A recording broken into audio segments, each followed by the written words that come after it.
рамки какие-то указать. Мы не можем, слушайте, когда нам требуют поднятия уплаты на электроэнергию, НДС у нас растет, везде все растет.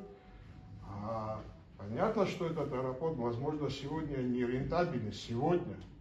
Ну а завтра он может быть рентабельным. Почему мы себе это ставим, как его, неограниченные, как его, в рамки каких-то не ставим? 2-3 года, может быть.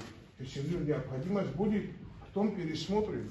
Если реально необходимость в том, что не пошло она на рельсы рентабельности, да? Хотя кто проверяет, кто, у нас пусть такое абхазская страна там никакого отношения не имеет, рентабельно, не рентабельно, завтра и послезавтра тоже никто это не поймет.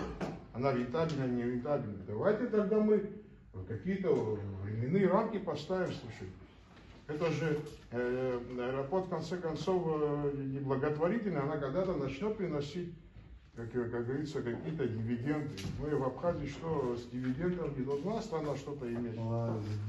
Налог на дивиденды уплачивается в соответствии с действующим законодательством.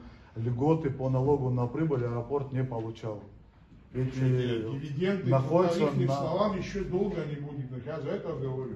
Потому говорю, давайте по НДСу тоже временные рамки какие-то сделаем. Валерий, дело в том, что, наверное, да, может быть время, когда пересмотреть надо будет. Это цена отражается не только на пассажирах из России летящих, но и из Абхазии туда. Ваша я об этом говорю. Да, я сказал, что я не против, но давайте временные рамки поставим. Если через 3 года тоже та же ситуация, что она как минимум на 50% мощности не вышла аэропорта, да, мы же здесь можем пересмотреть, развить, как говорится, эту ситуацию. Почему мы...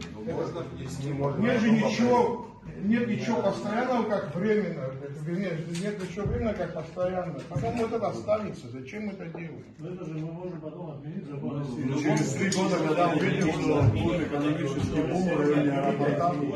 А кто нам мешает время 3 года сделать или 4 года сделать? А потом посмотреть, если они не вышли на мощность, добавить им. Любому депутату